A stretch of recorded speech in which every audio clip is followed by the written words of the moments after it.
Good morning, everybody. Welcome to Turfgrass Epistemology. I'm tangled up here. Okay. Thank you for joining me this morning. If this is your first time joining us, we broadcast live streams on Monday, Tuesday, and Thursday mornings at 10 a.m. and Wednesday nights at 9 p.m. Eastern Time, all times Eastern Time. So if you want to join the live stream and participate and ask questions or whatever, those are the times that I'm almost always here. Occasionally, we might have a guest author come on and discuss their publication. And when that happens, I work around their schedule. So it could be literally any time of the day. But most of the time we're here Monday, Tuesday, Thursday, 10 a.m. Eastern, and Wednesday at 9 p.m. Eastern. I am not feeling better, but I'm going to make it through. I was going to cancel, and then I woke up and got a little bit better in the last hour or two, so I think I can get through it without grossing everybody out by coughing the entire time, but not a problem. I'll figure out a way to get through it. No, it's not that bad, Gray. I appreciate the comments, Gray, but I can get through it. It's fine.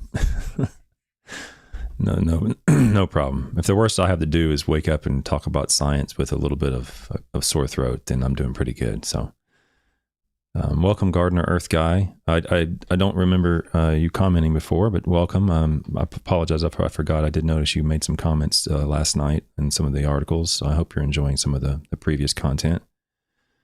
You're in Northeast California. We're going to talk about boron today. We're going to talk about boron a little bit more in detail in the coming months when we get more to micronutrients.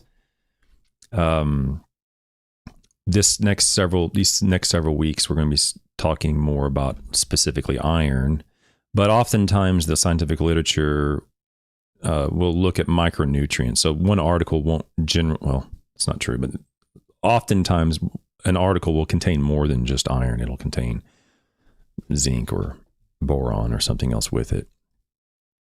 And that's the paper today we're going to go over. It contains a component of boron. There are very few articles on boron and turfgrass. There's maybe 5 or 10 at the most. I don't know of many, but there are a few, and we'll go over those. Looney, good morning. Lush, good morning. Welcome.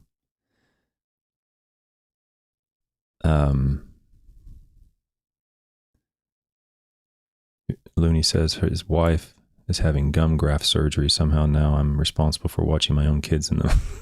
Welcome to my life.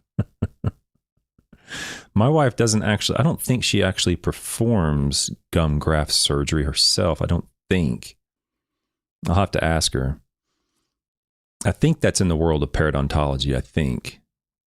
So, but I'm not sure if she actually does gum grafts in the clinics herself. But I am familiar with that topic, I guess. So anyway, welcome to Turfgrass Epistemology. So if here we're looking to find how we know what we know about turfgrass science.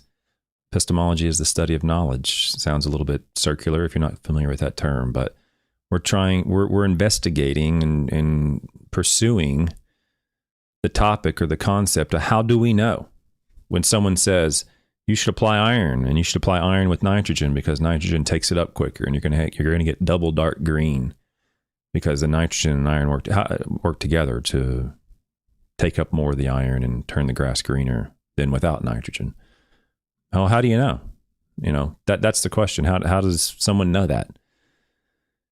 So the way in which I'm convinced many times is through reading scientific papers, literature. The scientific literature is really the current best method to finding, what is true, what is reality in the turfgrass science world, really.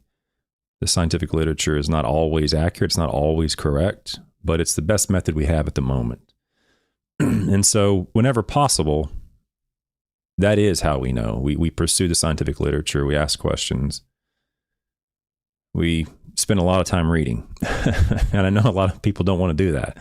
I know you'll see YouTube and they'll say, apply organic nitrogen in December, apply it right before it goes dormant, apply dormant dormant feeding. By the way, there is no, the term dormant feeding is an oxymoron. You can't feed the turf when it's dormant. By definition, it's dormant. There is no cell division or cell elongation. So you're not going to feed it. But people just say these things, trying to sell their stuff or convince you of whatever they're trying to convince you of. And the way we find out what is true is by pursuing the scientific literature. I mean, unfortunately, there's more nonsense out there than there is truth. And to find the truth is sometimes more difficult. Anybody can get on YouTube and on the magazines and say whatever they want to say to some degree. I mean, there's not much stopping me from right now. I'm sitting in my office here, and I can say whatever I want to say. And there's very little restricting me at this point. But it doesn't mean it's true. So there's a lot of information out there that's not true, that's nonsense. And the scientific literature has been vetted. It's been refereed, and there's a better chance that the information in those papers are accurate than collecting your information and your receiving information from other sources. So that's what we do here. Oh, Looney has a 10-month-old she's trying to get you to go walk. Though to help her walk. Oh yeah, she's learning how to walk. Just leave me on in the background, in the speakers. I'll soothe her, my voice is very calming, not very exciting sometimes.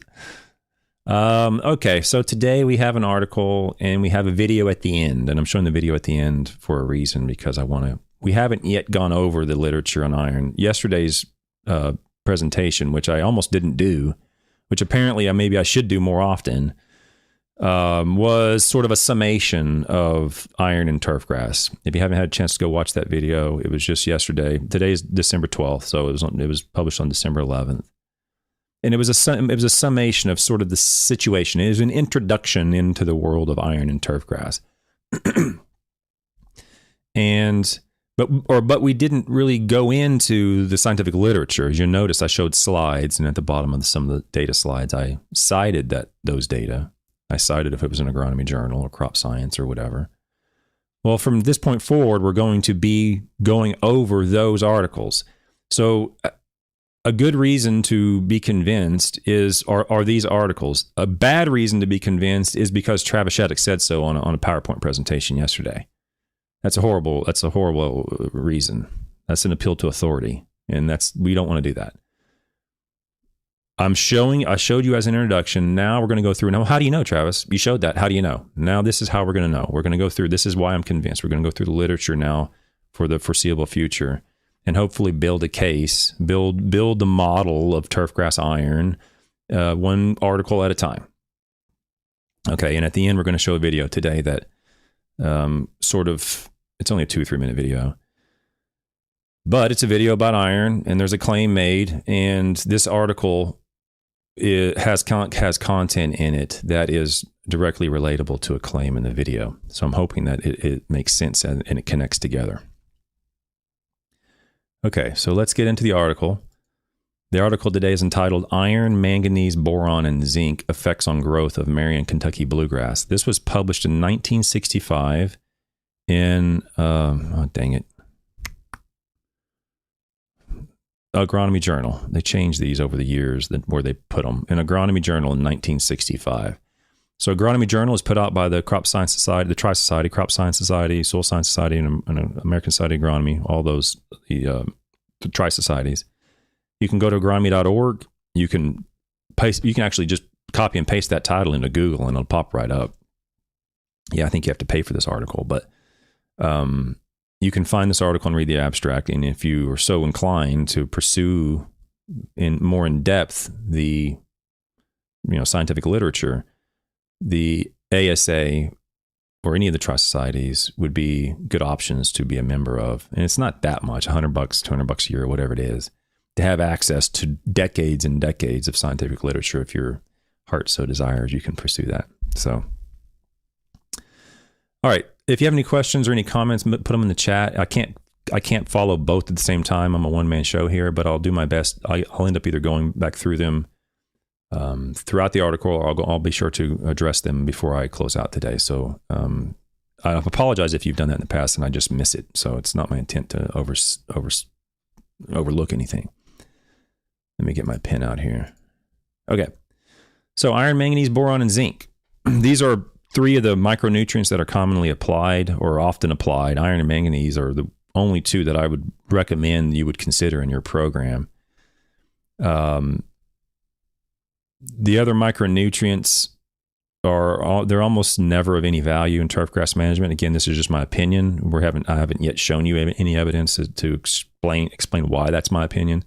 But iron and manganese have been shown to induce a response, both foliar and granular. Most of the time, foliar iron is the option to use unless you're using a chelate, and even chelates have to be applied at the right rate. But anyway, the borons and the zincs of the world and the molybdenums and all these things are in these micronutrient packages. I got to have a good micronutrient package. All that's almost complete nonsense. There's very, very little evidence to support the inclusion of any micronutrient other than iron and manganese, except in specific cases where it's been documented and diagnosed that that's the actual deficiency, which is exceedingly rare to see a boron deficiency or a zinc deficiency. Extremely rare to see that. So keep that in mind as we go through the next several weeks. All right, here we go. The importance of micronutrients in plant nutrition has been well established. Now remember, this is 1965. They didn't know then what we know now. Now, obviously, it's still important, but a lot of the things you'll see in this paper are not what they would be today. They weren't written the way they would need to be written today. There's some things in this paper that are very useful. This is a very important paper.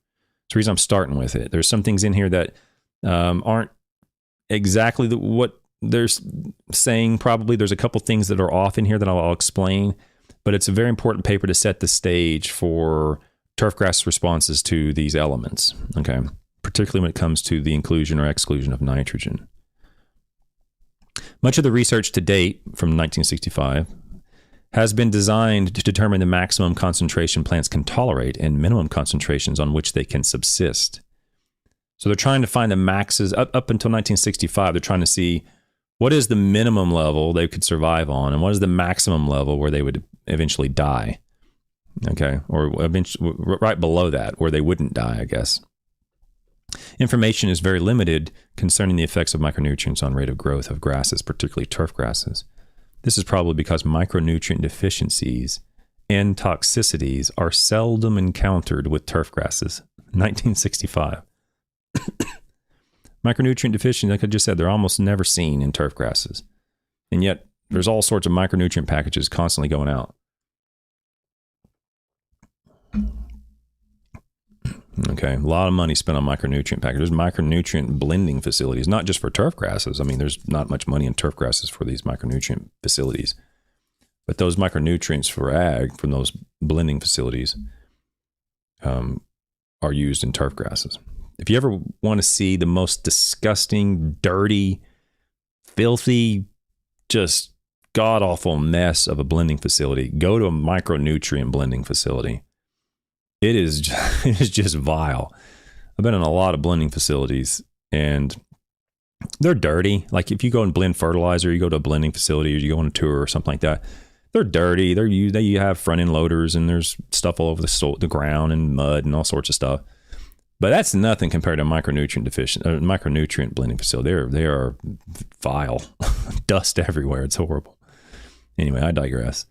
The study reported herein was initiated to determine whether or not growth of Merion Kentucky bluegrass turf would be enhanced or reduced by high concentrations of micronutrients without seriously affecting turf quality, and if so, to what extent. So they used iron, manganese, boron, and zinc in the study. Okay, we're going to discuss some of these papers he mentions. This Oertley et al. Paper, this is a boron paper. This is one of the earliest boron papers I'm aware of. We're not going to talk about it too much today, but we will talk about this paper when we get to boron. And it says here that these investigators observed necrosis of leaf tips on turf grass when high concentrations of boron were used. I recently came across some videos on YouTube talking about boron and you know how to apply boron. here's how to apply boron.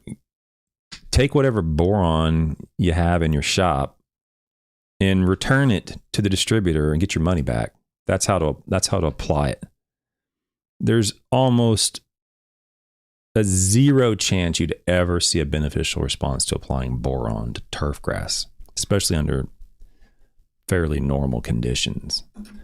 The likelihood that you're ever going to diagnose a boron deficiency in turf grass is essentially zero. As someone said yesterday, like the comments, it's the lowest possible positive number. That's the likelihood you'll ever see or cure a boron deficiency by applying boron to turf grass. It's just not going to happen under almost every conceivable scenario. So, and the reason that's important to understand and to value is that when there's more documented cases of boron toxicity than there are positive responses to boron. So once you get boron into a certain concentration in the soil or applying it to a foliar or to the leaves, you have a very good chance of causing some problems. So I would not be spending any money on boron. And we'll go over that in detail. Again, this is my opinion. You don't know anything other than this is just my opinion. But this paper says this basically. This Oertli paper says that. And many of the other papers also say that. There are occasionally some, like this paper has a small benefit to applying boron. You'll see it in here. But most of the cases that doesn't happen. So it says here this turf grass, salt tolerant turf grass, green color increased with boron concentrations, but improved color disappeared within a month after treatments were discontinued. Frequently clipped turf grass tolerate higher boron concentration. That's what that paper says. They delineate where the boron concentrations were in the leaf, and they determined that frequently removing the clippings reduces the chances of boron toxicity. Anyway, we'll get into boron later. But just until we get into boron, I really do mean that. If you have any boron, I would avoid applying it because the chances of you causing problems, in my opinion, are going to be greater than the chances of you curing problems by applying boron. Okay, so I would not be doing that. Merion, Kentucky, this experimental procedure, the materials and methods. Merion, Kentucky bluegrass was seeded in the greenhouse. So this is a greenhouse study. The soil, this is for, I think it was Western Mass Turf, has this soil pH. I can't remember now. The soil here was a 4.5 pH. Okay, so I don't know the extractant they use. I thought it was, this is 1965, so this is before the Malic extractants. I think this was even for the Morgan extractants. I can't remember now, but the soil test as described by Hanna and Purvis, I don't know this, I'll have to look that up, but anyway, showed 4 pounds of manganese and 0.7 pounds of boron. Don't go by these rates because I don't know what that extractant was. I have no idea. But the organic matter content and all macronutrients were very low, and the pH was 4.5 in this soil. So it's in the greenhouse, and they seeded Kentucky bluegrass. Now, because the pH was 4.5 prior to their planting, the soil was limed to a pH of 7.2. And a 10-6-4 fertilizer was applied at 6 pounds. So they fertilized the soil, they blended it in, they limed it, they got it up to a pH that they could be confident to some degree that the pH isn't going to alter their results. Micronutrients were applied 2 pounds of nitrogen between seeding and the time micronutrients applied. They applied nitrogen and phosphorus and potassium and so forth. Basically, they're preparing the soil so that those elements wouldn't cause some sort of conflict or flaw in their materials and their methodology. Okay, so when the plants were 6 months old, the treatments were applied the iron was applied at 1, 10, and 50 pounds per acre. Now, if you've heard me say you want to apply 1 to 5 pounds of iron per acre, there's more than one reason for that. This paper is partially one reason for that. I don't want to gross you guys out, but I'm going to have to put in a cough drop. I'm really sorry. I know it sounds funny when I'm talking with a cough drop in my mouth, but I'm not going to be able to talk at all without it. So 1, 10, and 5 pounds. So this is a little bit of a rate. They didn't do a rate study necessarily the way you would do a rate study, but they included different rates. 1, 10, and 50 pounds of iron. Manganese went out at 1.5, 15, and 75 pounds. The boron went out at 1.5 and 7.5 pounds, and zinc at 5 and 25 pounds per acre. So they had various rates of these elements, a high rate and a low rate, basically. The highest rate of each element was applied in one application and all other rates in two applications. So they split the low applications into split the low rates into two applications and the high rate ran out as one. Now, this is critical, what I've highlighted in red here. I'll read it for you guys listening. EDTA was applied at 141 pounds per acre to all iron treatments. And then he identifies the raw material they used for all the treatments. Laboratory grade salts of each element were used and applied as a soil drench. Now, why that's important is because we're going to see influences from some of these elements that we generally won't see. But I don't know the salt they used. If they used a chloride salt, then I'm more confident in the results. If they used a sulfate salt, then I'm less confident in the results. Because you're not going to see a turfgrass response to chlorine, but you might see a turfgrass response to sulfate. So I don't know. I'm not saying the methodology is flawed to the point it's a fatal flaw. I'm not saying that. I'm just saying that my confidence isn't quite as good as it could be because I don't know the salt that they used. All right. And I want to just set that stage before we go on, because this is a very short paper. We'll be done in no time here. 2 levels of fertility were maintained. So they had low fertility, which was no nitrogen, phosphorus, or potassium. And then they had high fertility, which was 25 pounds of a 10-6-4. So it was 2.5 pounds of nitrogen were applied every 3 months. So they had these iron, manganese, and zinc and boron treatments were applied under no nitrogen, and then they were applied under high nitrogen. And they wanted to see the differences if nitrogen had an influence on these responses. And you'll see that very clearly in this graph. Like I said, this is a very important paper. Results and discussion. Okay, just so we're clear, they're in a greenhouse with Merion, Kentucky bluegrass with a soil that had a very low pH, 4.5, and they lined it up. They prepared the soil so that those variables wouldn't unnecessarily or unknowingly alter the results of the micronutrient responses. Okay. They applied several different rates of manganese, zinc, boron, iron. They applied them under high N and low N. Okay. The iron they applied was most likely iron sulfate. I don't know. But they applied EDTA just on the iron plots. Because even back then, even in 1965, they knew iron's going to oxidize out almost instantly. And so they applied it with EDTA in 1965. And here we are in 2023. And I don't know how many thousands, hundreds of thousands of tons of fertilizer go out with iron sulfate in them. They knew this 50 years ago that that's not going to do anything. And yet we're still putting out the same nonsense, the same unnecessary forms of iron, non-useful forms of iron. We're still paying for it. We're still staining Miss Jones's patio. We're still having to go back and clean it up and pay our employees to go clean up a mess that we didn't even need to make because we didn't need to apply iron sulfate because it's not going to induce a response, which we're going to get to. Not in this paper, but we'll get to that. But even in 1965, guys, they knew this. This is not new. I'm going to show 2 or 3 of my papers at the very end of this iron topic, and it's going to drive a nail into the coffin of iron sulfate, granular applied iron sulfate. But they knew it 50 years ago. So please do yourself a favor. Avoid staining all the driveways and patios and sidewalks, and avoid having to go and pay to clean all that stuff up by not applying fertilizer that contains either iron sulfate or manganese sulfate. Those 2 metals will stain the bejesus out of concrete, and they're not going to do a lick of good for the turf. Okay? All right, let's go to the results and discussion. Effects of iron. And I'm going to show most of the results in these graphs, but I'm going to read this just so I don't miss anything because this is a very short paper. Effects of iron. Turf grass grown at a high level of fertility showed no appreciable color response to iron. Now, if you've ever heard, oh, you can apply we got iron, we got 6% iron in this fertilizer with nitrogen. You're going to apply it and it's going to get double dark green because the nitrogen helps facilitate the uptake of iron. Not in this study. Okay?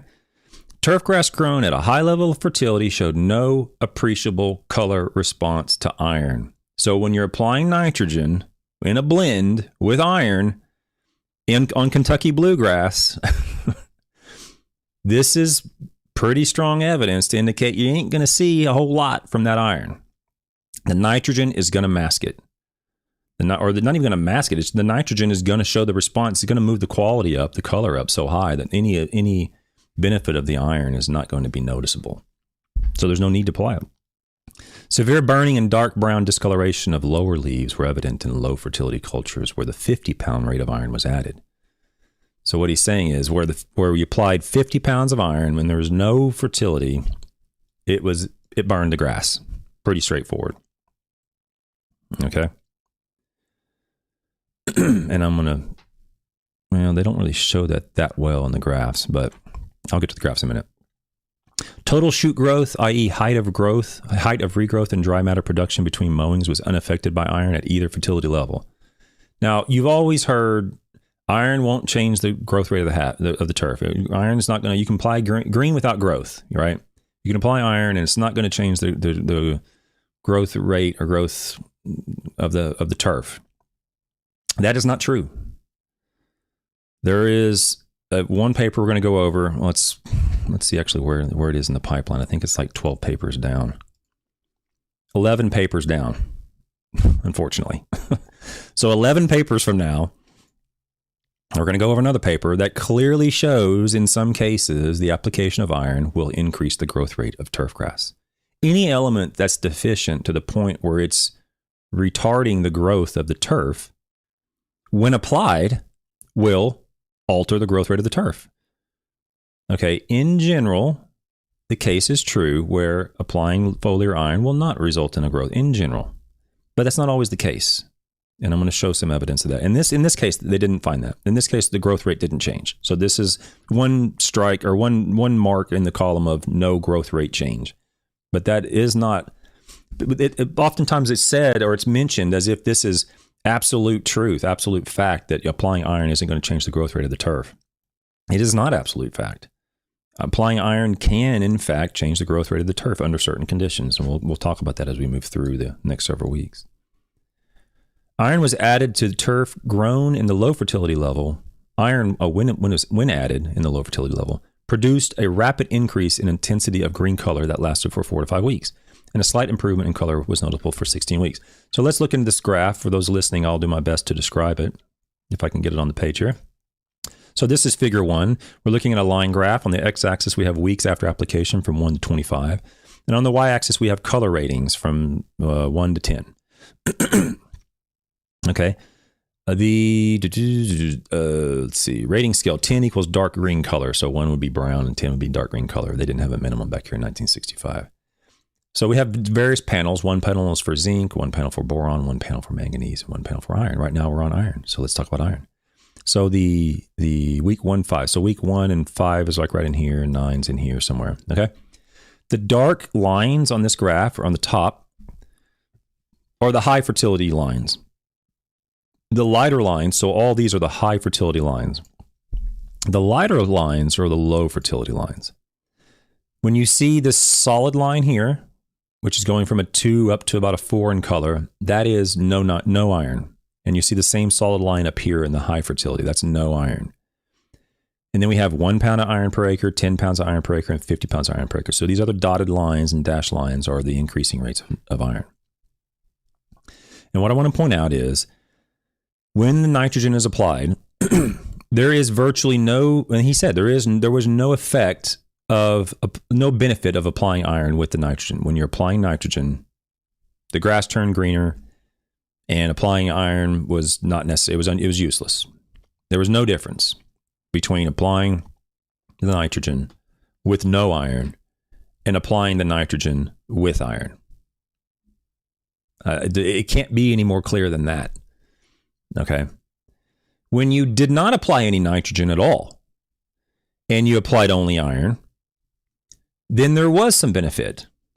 You went from a 2 on a color scale to a 6 on a color scale when you applied 110 or 50 pounds of iron.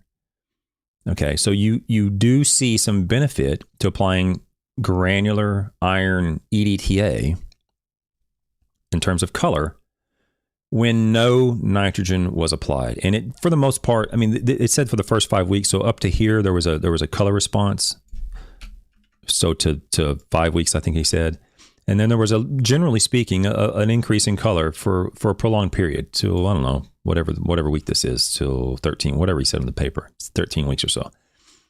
Where you're not applying any nitrogen, the application of iron can help. Yeah, iron EDTA to the soil at 110 or 50 pounds. Now, at the very, very high rate towards the end, you see this 50 pounds of iron, right? This line coming down right here.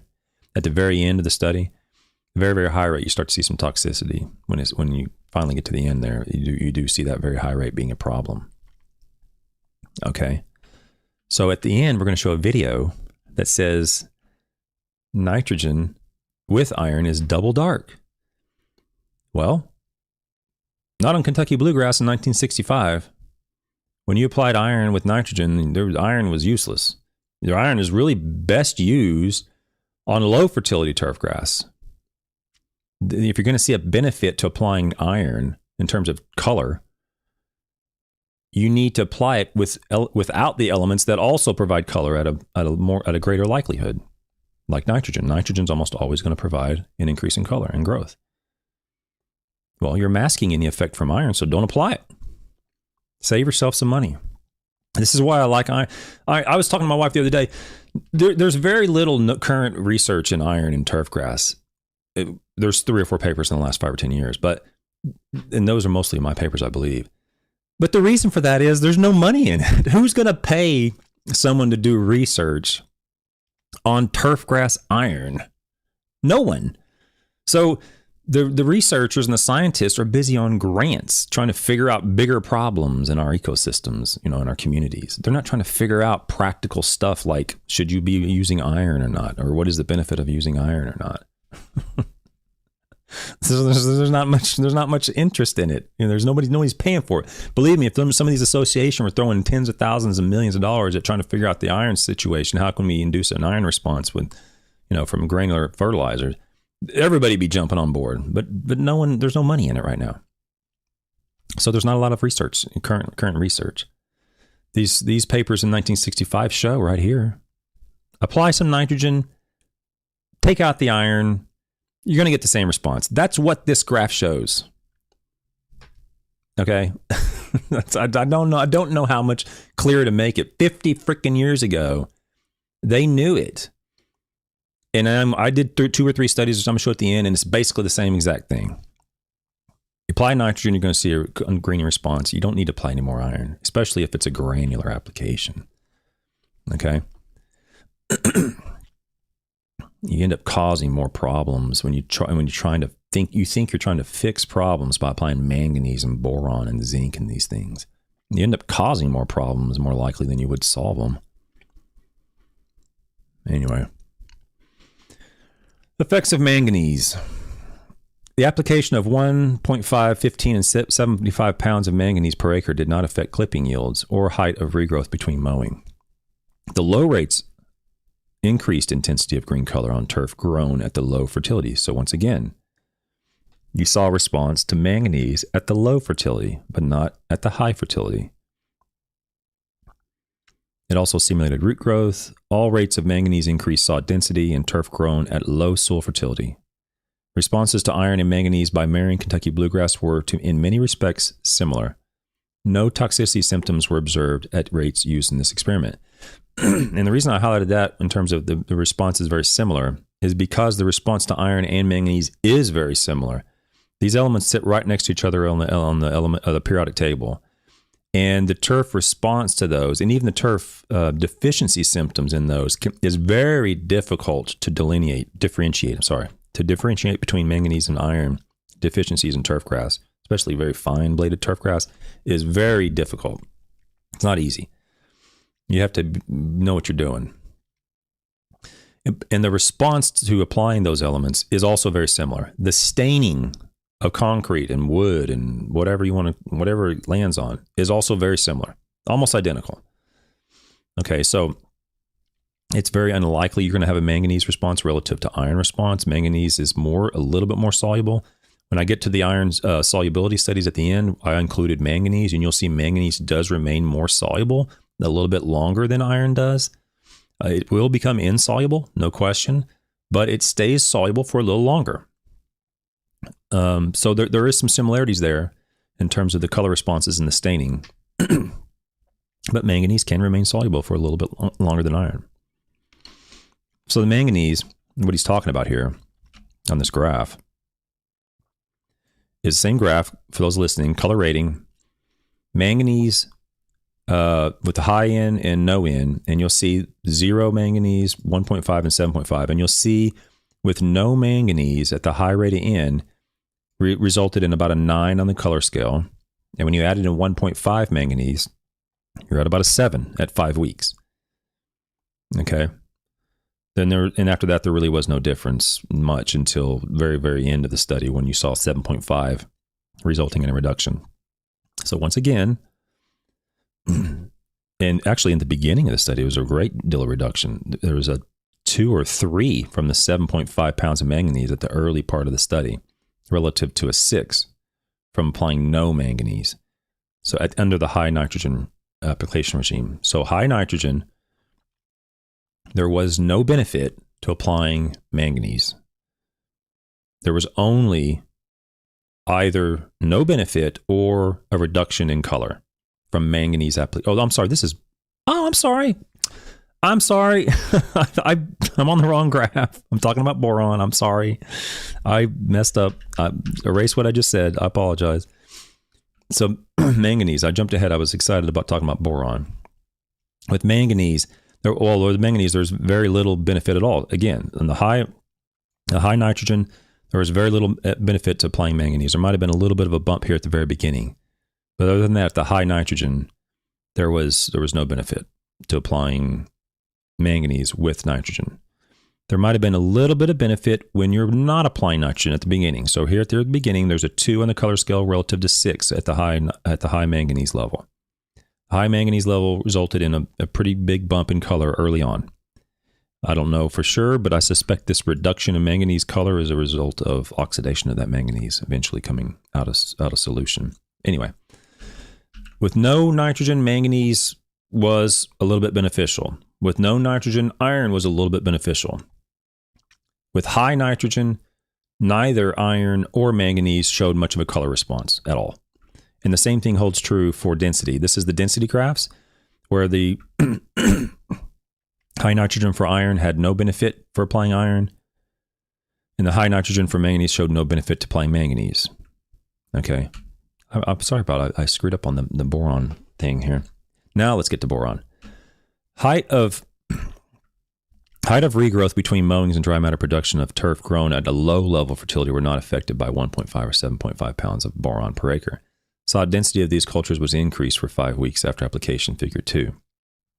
The 1.5 pound rate produced a very rapid increase in intensity of green color or of low fertility turf, which was evident for 5 weeks, figure 1, in stimulated regrowth. Okay. So boron, excuse me, what he's talking about in boron, now we're going to get to boron, sorry. Boron, where what he's talking about right here, there was this increase right here for 5 weeks from the application of boron. But after that, there was no benefit. When no nitrogen was applied, there was no benefit. When high nitrogen was applied, there was a disadvantage. It went from a 2 or 3 on the color scale to a 6. So I'm sorry, let's say it started at 6. When you applied these high rates of boron, the quality went from a 6 to a 2, or from a 9 to a 5, up until 5 to 9 weeks out. So there was a reduction in color resulting from the application of boron at 7.5 pounds when nitrogen was applied at high rates. And here you see, and then there was no difference between applying no boron or high boron at the high fertility rate. At the low fertility rate, there might have been a little bit increase at the very beginning, and then nothing. And density on boron really wasn't a whole lot going on with boron in terms of any difference between the density and the color. There might have been a little bit of increase here at the beginning, and then with no nitrogen being applied, and then there was no difference after 5 weeks. Boron or no boron, there was no benefit. At the high nitrogen rate, so you're applying nitrogen at a high rate, which is very consistent with what applying nitrogen, very consistent with what you would normally do. The application of boron resulted in a reduction in density from 9 to 6.5 almost here. And then at the end too. So you're seeing a reduction, a biologically significant reduction in density and color following the application of boron. Please don't do that, okay? Stop applying boron. It's not wise. There was, and this is one reason why I say, and I've said it for a long time. Let's see if I can get this on the screen here. I can't. I'll have to zoom all the way out to get this table. Is that I am not in favor of applying anything unless you have a good reason. And I am not aware of almost any good reason to apply boron. If you give me a good reason to apply boron, I'll give you 5 reasons to not apply it. I mean, it's just the scientific literature and the evidence just doesn't support a regular application to boron at all. You'd have to diagnose it first. Otherwise, look what can happen. You can result in a low fertility. I mean, a low quality, low color, low density. Even at high nitrogen rates, even you're applying nitrogen, you're applying boron, you could be causing problems. I'm really sorry about my voice here. Let me get to the roots and I'll start addressing your questions. Now, looking at table 1, plant height, dry weight of rhizomes and roots, and top root ratios of Merion Kentucky Bluegrass, 25 weeks after application. So the check is in yellow. I'm not going to worry about top root ratio stuff. But there was, what I want to look at is rhizomes and roots. When you applied iron at 1 pound per acre, there actually was at 25 weeks a beneficial increase in root mass in grams. It went from 4.2 to 4.7, which was significant. Higher rates of nitrogen did not result in a benefit, but that 1 pound rate did. The rhizome, the high rate of iron, reduced the weights of rhizome, so below ground stems, significantly from 268 milligrams to 111. So it reduced it by more than half, the 50 pounds per acre. So the iron here is causing likely a toxicity and resulting in a reduction in rhizomes from the 50 pounds per acre. The manganese showed a beneficial increase in root mass from 4.2 to 4.8 at the low rate of manganese, 1.5 pounds per acre, and 15 pounds per acre resulted in 4.9. So there wasn't much of a benefit from increasing the rate of manganese, but the application of 1.5 pounds of manganese in this case resulted in an increase in root weight. And then the rhizomes for zinc. We didn't talk about zinc much, but the application of 25 pounds of zinc per acre resulted in a reduction in rhizome weight of nearly, 75%, from 343 to 98 milligrams. So I'm just saying below ground, there can be things happen, both positive and negative. If you don't know what you're doing, this is what I'm talking about. If you don't know what you're doing, don't do it. Get a good reason before you do it, because you could cause problems. Okay, here's rhizome weight being reduced from applying iron and applying zinc, and you're out here spraying all these micronutrient packages, and you don't realize, you're assuming, I think, I could be wrong, you can tell me if I'm wrong. My understanding is you're assuming that there can't really be much bad things happen, so I'm going to go ahead and apply this micronutrient package because it has iron and manganese, and you see a green color from those elements. Meanwhile, the other elements, especially at higher rates or non-safe rates, could actually be causing problems. That's the reason I say don't do something unless you have a good reason.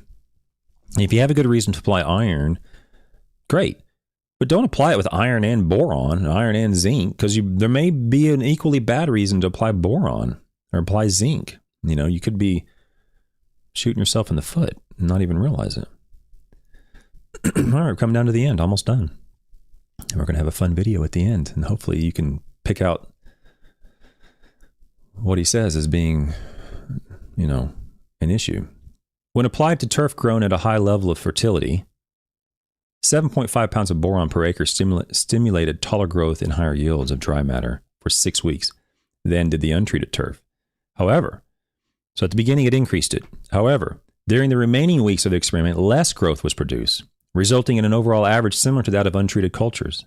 So in other words, you saw it go up at the beginning, you saw it go way down at the end, and at the end there was no difference when you averaged it across the whole study. During the first 13 weeks, this treated grass produced leaves that were pale green, and sod which was thinner than the observed turf, which received 1.5 pounds of boron. During this period, leaves were wider and thinner than in other cultures and had a much greater tendency to roll and twist. Between mowings, the terminal 6 to 12 millimeters of cut leaves died. So in other words, there were problems with boron. Stop applying it. It's not complicated. I mean, honestly, people think sometimes I'm being facetious. I literally do nothing to my lawn until there's, a good reason. So actually right now, I might post this on your Discord server, the Grass Factor Discord server, because I cut down 2 black cherries in my backyard, big, like 60-year-old black cherries.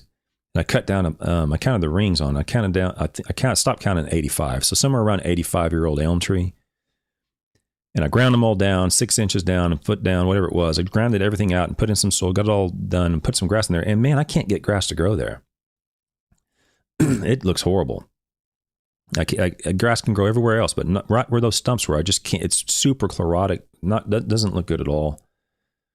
And I can't figure it out. So that's a good reason to go do a soil test, to go, I've tried, I thought maybe it was a sulfate deficiency. I tried some sulfate, it didn't work. I tried some other things, didn't work. Now I'm at my wit's end. I'm wondering if there's something about like old root stumps being ground down that would cause some sort of phytotoxicity or something to newly emerging grass plants. I don't know, but it's awful. Anyway, the point is, the same thing goes with boron. No, I got a problem. I'm going to apply boron. Well, you could be causing problems, Don't do it. Throughout the experiment, grass response to fertility levels was much more striking than response to differences in micronutrients. In other words, nitrogen was what was really causing or resulting in an increase in quality, not the micronutrients. I mean, show me one micronutrient up here. Let's look at it. On the color graphs, let's look at the color graph. One micronutrient that resulted in an increase in color under nitrogen fertility. Not here at iron. These weren't different. There's a difference between 8 and 8 or 7.7 or whatever. So not under iron. Not under manganese. Here's I drew a red line on it. So no manganese didn't result in an increase in color under nitrogen application. Boron resulted in a reduction in color under nitrogen applications. And zinc didn't have any difference. So under this study on Merion, Kentucky bluegrass in a greenhouse, granted, iron, manganese, boron, and zinc didn't provide any benefit when applied with nitrogen. Okay? Snip that one out. Okay. Summary and conclusions. Iron, manganese, boron, and zinc at the rates used in this study did not produce a major effect on shoot growth of Merion, Kentucky bluegrass turf. Higher rates were often detrimental to turf quality. So we're going to summarize this up in 7 points here. Iron, manganese, boron, and zinc had no appreciable effect on regrowth between mowings. All rates of iron and the low rates of manganese and boron produced a temporary increase in intensity of green color of grass when applied to turf grown at the low level of fertility. So no nitrogen. Density of sod was temporarily increased by all rates of these elements. So you could argue that this is good evidence to include some of these micronutrients in locations where there's nitrogen blackouts, when no nitrogen can be applied. Okay, so here's some evidence to support that management practice. But not when you're applying nitrogen. All rates of iron adversely affected sod density of highly fertilized turf for about 10 weeks. All rates of iron adversely affected density of highly fertilized turf. I mean, stop doing it. I mean, good grief. And what he's talking about is this. I didn't go into this a whole lot in detail here, but he's talking about this graph right here. These 10 weeks right here of applying iron, it went from no iron was at 7.5. Applying the iron was at 6.5. So it reduced the density by a point out to about whatever he said, 10 weeks, 9 weeks, whatever it was. So in this case, you are applying iron and resulting in a a reduction. It's causing a problem. You paid for it, and you're getting the opposite effect from what you were expecting. It's not helping you. Okay? Zinc did not affect color of grass or density, so zinc wasn't useful at all. Greater root weights were common for low rates of iron, boron, and zinc, and low and medium rates of manganese. So lower rates had a better impact than higher rates on roots. Iron applied at 50 pounds per acre and zinc at 25 pounds per acre greatly retarded rhizome development. So again, we talk 1 to 5 pounds per acre. We don't talk 50 pounds per acre of iron for a reason.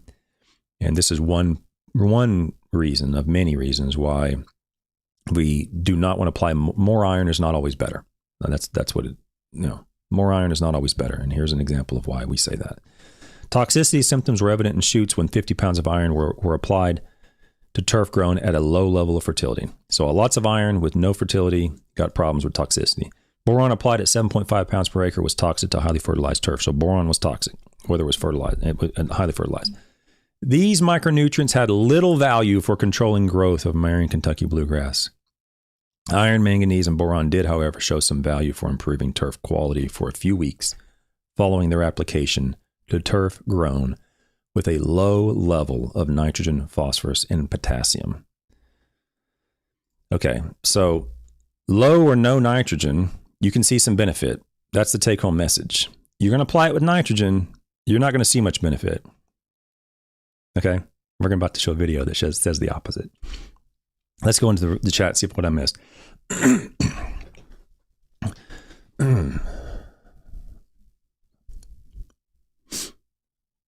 Lush says boron is like a cowbell. You always need more boron. I don't know how many people know what you're referring to there, but I do. One of the greatest SNL skits ever with Christopher Walken. That was a great skit. I love that one. The Gardener Earth guy says, I came up spraying iron sulfate and Dursban for the first app on Cool Season in the 90s. I knew we were killing moss, but I never thought it really doing much except making people want black lawns. Yeah. Okay. Looney says, clip that out, return it, and get your money back. Oh, so I should maybe clip that out. Grass Factor's here today. No, I appreciate the kind words. I don't know if I feel that same way, but I appreciate your thoughts. The YouTuber 49 says spoon feed iron on greens help control silver thread moss. The idea that iron will control moss has been around for a long time. A lot of these things like moss out will have a component of iron in them. I admit my ignorance to that topic. I know that exists in the, turfgrass sphere. The idea that applying iron will control moss, and maybe it does. I don't know. I do know there's a little bit of literature on that. I just can't recall it quick enough to answer that question. But that may be something I can add in to the pipeline of articles to discuss whether or not iron has a benefit to moss and silver thread moss. But I am aware that is a very common theme with iron.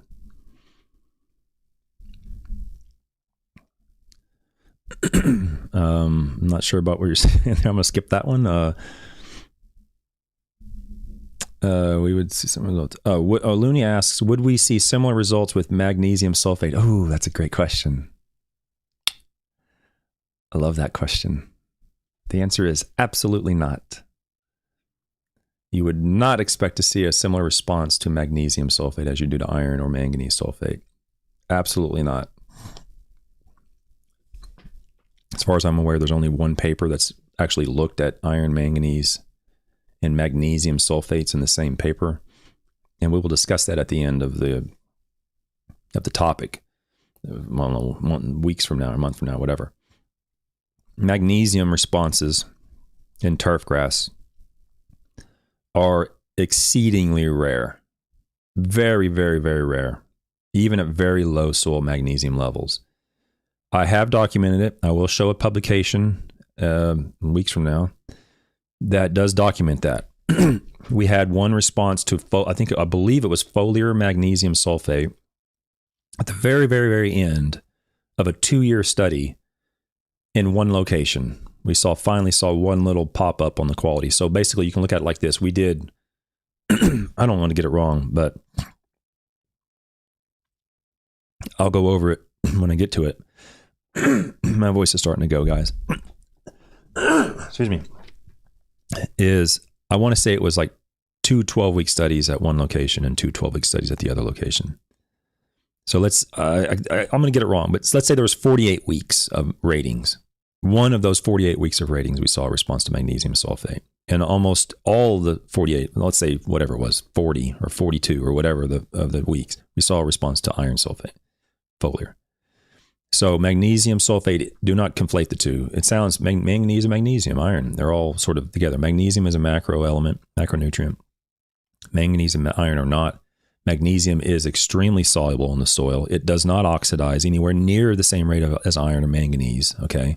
It will oxidize eventually, but it stays soluble in most soils. Magnesium will remain soluble, which means the turf grass is generally not ever in a deficient mode. It's never deficient for magnesium because there is magnesium soluble in the soil. If you apply magnesium sulfate, the reason, in my opinion, you don't see a response to apply magnesium, it will remain soluble. You apply magnesium sulfate as a granular to the soil, it will remain soluble. It will not oxidize like iron and manganese will. But we don't see a response to it. Why?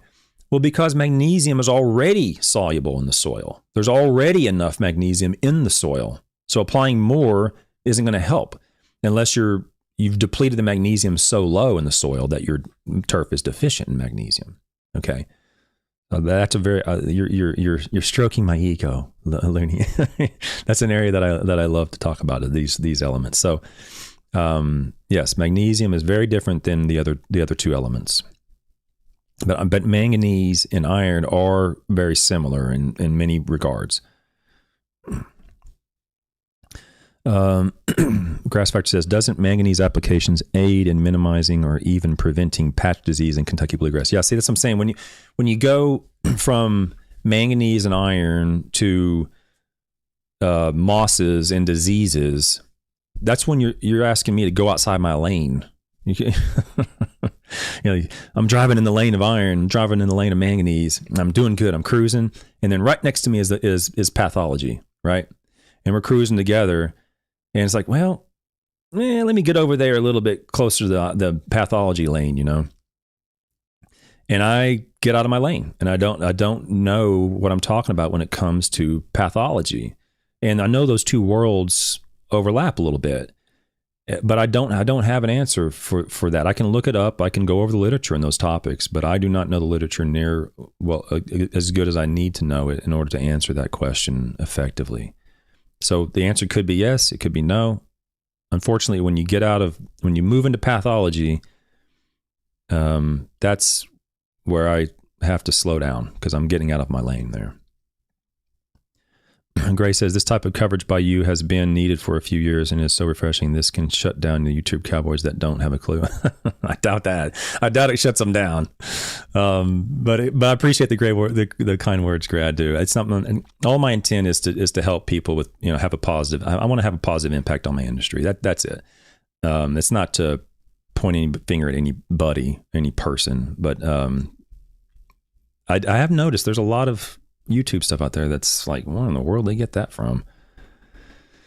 Burning stumps is a better way than grinding stumps. Yeah, Gardener Earth. I actually thought about that. Actually, just having a fire on top of it and burning it down, letting it kind of burn down through the stump itself. Didn't do it, but I've heard of that. Let's see, what else? Did you remove all the grind? I don't know what that is. Oh, did I move all the grinds from the stump? Yeah. Well, I mean, I had it ground down. One of them fell over and crushed part of my deck. Maybe I should show you a picture of it. A tree fell over and smashed and crushed my hot tub and my deck. It's just disaster. So that one got ground down by a professional because it was sticking up about 6 feet out of the ground when it fell over. The stump, the roots and everything. But yeah, they ground them all down. And I was there. They weren't grinding them deep enough. So I was there and I told them, I was like, can you get that down a little deeper and remove? And they did. So it looked fine in terms of the depth of the grind. I'll take some pictures and put it on Discord later. I don't get it. I might actually have to take a soil sample to figure this thing out. I don't know because I'm at my wit's end. I can't figure it out. I can't diagnose it.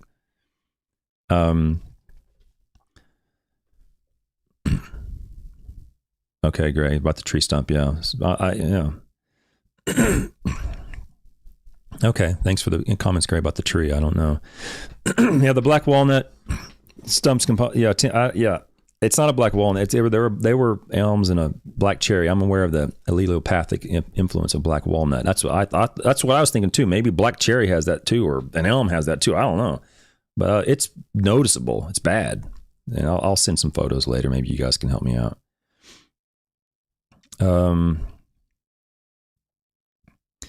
Gardner said magnesium sulfate is what FDAX is saying to use during nitrogen blackouts. When you say FDAX, you're talking about Florida Department of Agriculture and Consumer Services? I thought you were in California, or Garden Earth guy. If FDAX in Florida is recommending that, they're not basing that on anything from the University of Florida. At least nothing from the turfgrass team, because there's only 1 or 2 articles on magnesium, and they're written by me.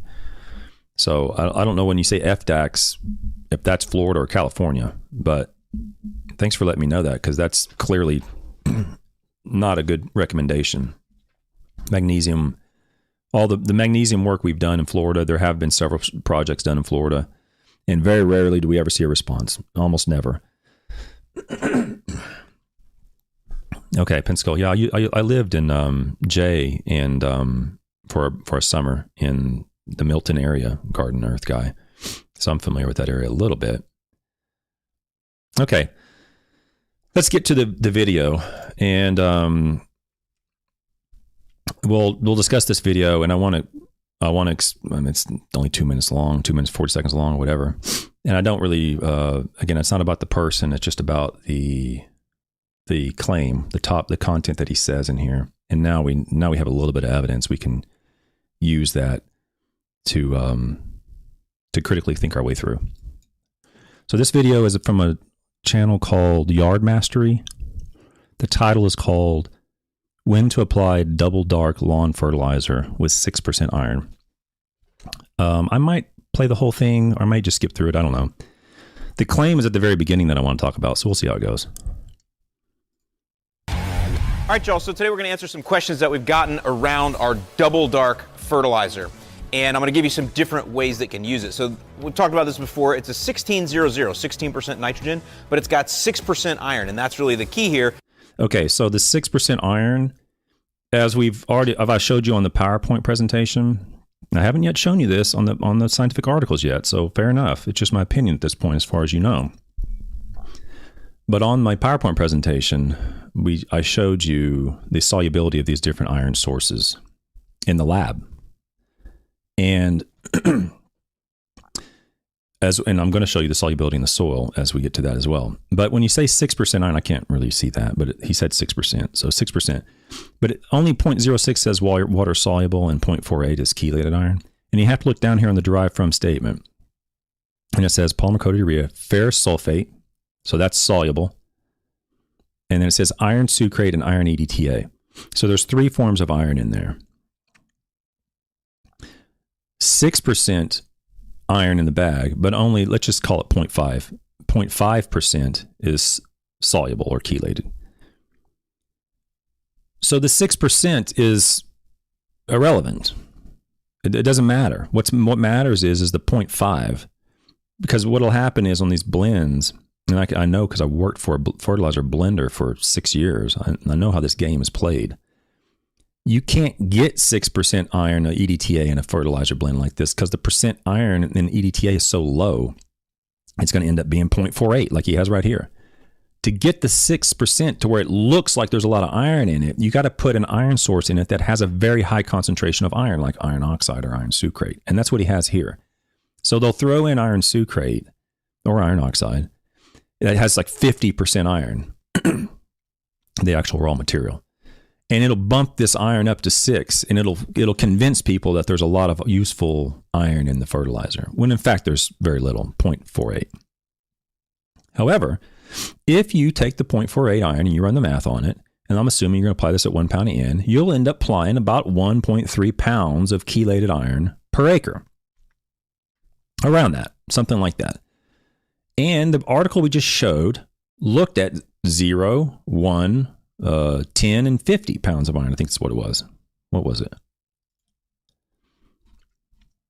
0, 1, 10, and 50 pounds of iron from EDTA. So if you've applied this fertilizer I'm assuming you applied at 1 pound in, you would apply about 1 pound per acre. You take the, let's say you're going to apply 1 pound per acre. You divide that by 0.16. 1 divided by 0.16 comes up with 6 pounds per thousand, 6.25 pounds per thousand times 43, 270 pounds per acre. And then you multiply that by 5%. You come up with 1.3 pounds of chelated iron per acre. So regardless of whether this 6% is, most of this is 5.5% of this is completely useless. It's oxidized iron sucrate.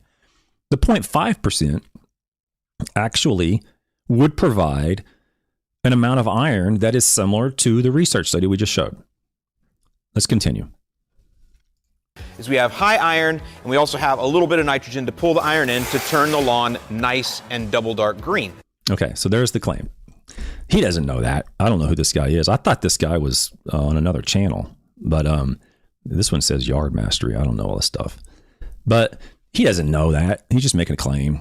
What he's saying. Let's just replay it. Make sure we're clear. The lawn nice.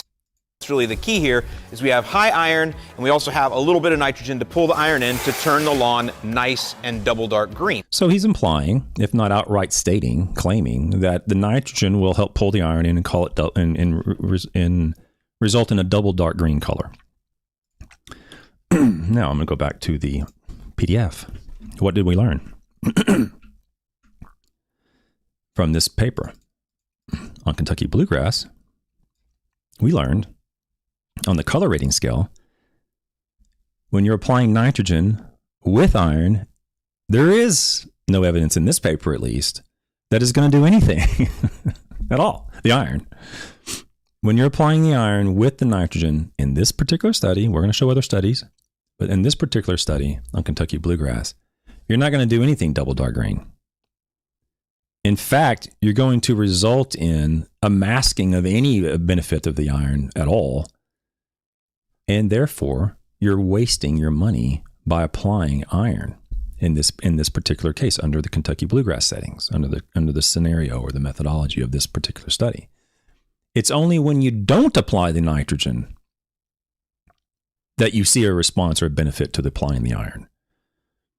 I don't even going to play the rest of that video because it's just a commercial is all it is, a sales pitch for selling something here. I don't think there's really much of anything else in there. He just talks about when to apply it and all this other stuff. But the sales pitch is it's double dark, apply it with nitrogen so that the nitrogen will help take up the iron into the plant and turn it double dark green. Those are really easy claims to let slide by in one ear, not the other. But when you hear it enough times, like, well, that makes sense. I'm going to apply the iron with nitrogen so it gets taken up into the plant. And you'll see it double dark rather than the idea being that if you applied it without nitrogen, you'd get it green. But when you apply it with nitrogen, you're going to get it double dark green. And what I'm saying on this particular article is there's no evidence to support that at all. The only evidence in this paper that supports the use of iron is when nitrogen is not applied. Okay. Yeah, I'm not even going to play the rest of that. I'm bored with it, to be frank. Okay. So, because there's really no more anything of any value, and I don't want to be a commercial for his product. Okay. So, granular iron is of very little use, but in this particular study, when he applied it as EDTA, and they applied it with no nitrogen, there was a benefit at the beginning, but when you applied it with nitrogen, there wasn't. All right. That's it. Is that enough said for us? No. Okay. You're saying that iron would be oxidized within less than a day or two. The iron in that blend, yes, very likely. If you're talking about this double dark blend, the iron in, and I haven't got to that, Gray, or I'm sorry, Eric, I haven't got to that exact. I mean, I showed the PowerPoint yesterday that showed some oxidation of these elements, even if they're chelated. Or at least a reduction in solubility. How about that? A reduction in solubility, even if they're chelated over time. I don't know Well, it would depend on the soil pH. So if you applied this to the soil pH of 7 or 7, let's say 7 or greater, and has EDTA in it, then there's very good evidence showing that it's going to be no value. It doesn't matter. There's not, it's going to oxidize instantly, basically. There's not going to be any turf response. There's really not any evidence to support that. It's when the pH is lower than that, 6.5, 6, get down there low, where EDTA keeps the iron a little bit more soluble for a longer period. And I'll show you that when I get to the soil study where I did multiple soils and I had multiple different pHs. And it fell in line every time. The low pH soils had an increase in solubility from the use of EDTA, and the high pH soils that are above 7 had no solubility of EDTA even after, I think it was 1 hour. I think there wasn't much, but certainly after 1 day. But even in the low pH soils after 1 day, most of the EDTA was oxidized. I think it was 60 or 70% of the iron in EDTA was no longer soluble after 1 day. So it's not that you can't get a response. I just showed you a paper that you showed you can get a response, but it comes under low nitrogen conditions. If you're out there fertilizing the bejesus out of it, you're not going to see a response to iron. In fact, that study, that YouTube video I showed several weeks ago, where the gentleman was saying that you shouldn't be doing this and blah, blah, blah. You should be applying iron this way. I didn't see a response to it. You're not going to see a response to it when your grass is perfect. Okay, it's not going to happen. That's the driving message of this paper. The reason it's so important, I wanted to start with it, is that when your lawn is looking perfect and you're applying a lot of nitrogen, applying granular iron isn't going to help. It's only when the grass is slow and deficient in nitrogen and susceptible to addition of nutrients, that's when you'll see the benefit to applying iron. Now, if you're applying nitrogen and the lawn's looking good, foliar applications will almost always show a benefit. But still, if your lawn's perfect and it's dark green, I've said this before, you're not Nigel Tufnell. You're not going to go from a 10 to 11, okay? If the turf is perfect, there's no point applying anything because you can't go from 10 to 11. That's just the way it is. It's when the turf is deficient, slightly pale green or slightly deficient in some element, then applying some elements to cure that or to alleviate that stress or to turn it a little darker. That's when you see the benefit to applying those elements. It's not when the turf is growing great with a lot of nitrogen already. Okay. That's the take home message, really. Okay. Brady 19 says, joined very late. We'll be rewatching this. No problem, Brady. I'm actually shutting things down. I appreciate everybody showing up. I made it through without coughing like crazy. Tomorrow is Wednesday night. I'll be on at 9 p.m. We'll be going over more iron. So assuming I can get there, I'm under the weather a little bit, but if I can make it and I think I can get my voice through the hour, I'll be here tomorrow night at 9 p.m. I'll post the link. If you don't see a link, that means I'm sick, and I'll post a link in my community tab on my YouTube channel saying that I can't make it if I'm sick and I don't think I can talk my way through it. I'll let you know. Okay. All right, guys. Appreciate everybody coming today. I really thank everybody for participating in chat, and I hope you have a great day. Thanks. Bye.